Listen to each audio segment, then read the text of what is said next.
So it seems to me that today clubs are doing a great job at trading members. And you have us sold on the fact that there is this incredible opportunity with the aging population. So as a club owner, if I have a limited budget, but I see the opportunity, tell me, what should I do?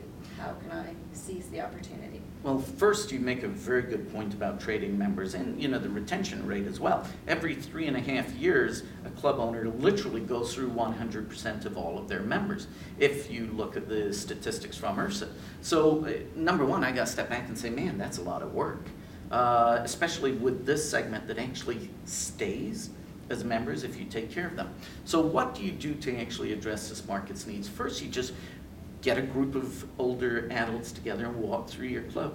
Find out what they like, what they don't like. We were talking earlier about the mystery shopper. Have them mystery shop your clubs. Tell you, I don't like this. I don't like these hours. We think that older adults are only going to come in the morning. The reality is that most baby boomers, 76%, are going to work well into their 70s and early 80s. And if that's the case, anticipating that they're going to come in from 10 to 12 is not going to give you the vast majority of the market because they're going to be working. So, the first thing to do is really step back and walk through the facility with them. And you'll probably find out things like how you receive them at your reception makes a big difference. Hi, how are you? Yeah, I'll be right there with you.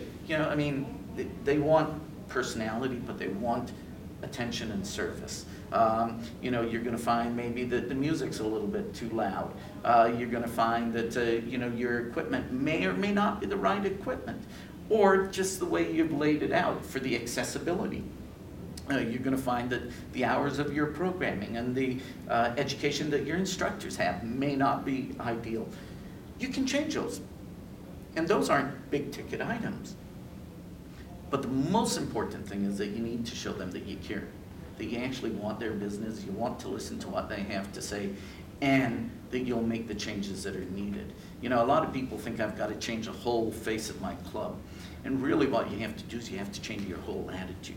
Mm-hmm. That's the first thing you have to do. Right. It's all about the people. It's all about people, And educating them, and club owners embracing it to begin with, really looking at that demographic. I'm sure on your website, which I know you have tremendous research. Tell us a bit more about what is actually on your website from an educational perspective for owners to be able to, put together something for their team so that we're better prepared for this demographic in our clubs. Well, simply put, we become your brain. Okay, we provide you with the education, information, resources, and tools that you need to actually have success with this market. It's all research-based. You have, as you said, we have over 3,700 different studies on our website, thousands of articles, handouts, PowerPoint presentations, all of these things, but it's all focused on one very simple thing: your success.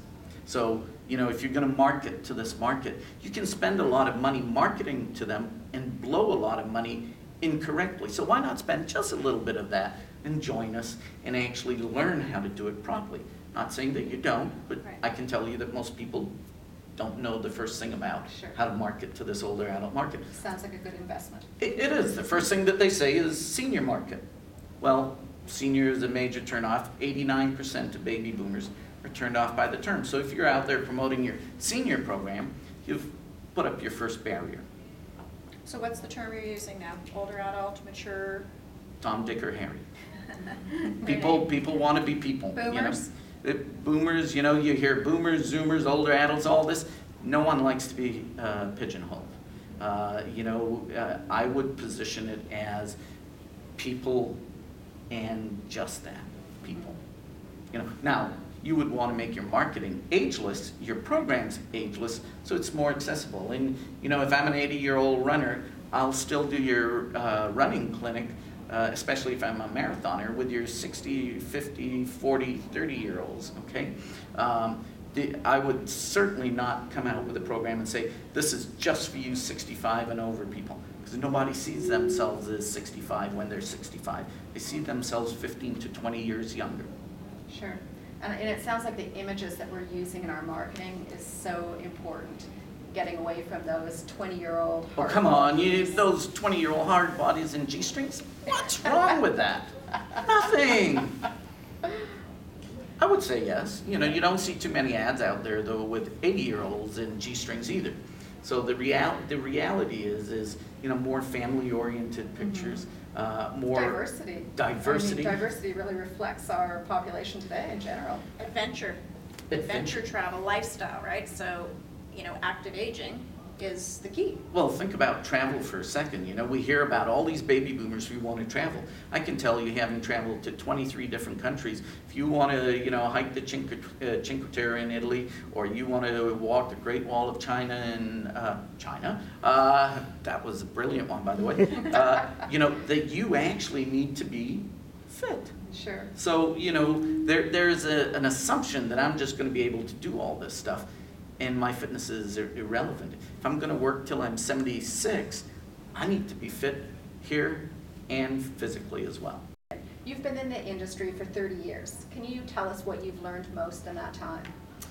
Well, over the last 30 years, I've learned one key thing, and that is listen to what you think is going to work best. Because if you truly believe something, you will move the earth to make it happen. Other people, I mean, I've opened up 2 businesses now, both times people telling me, no, don't do it, it will never work. You know, we're one of the largest organizations in the world for what we do right now. When we were first launching, I asked an awful lot of my friends in the fitness industry, what do you think?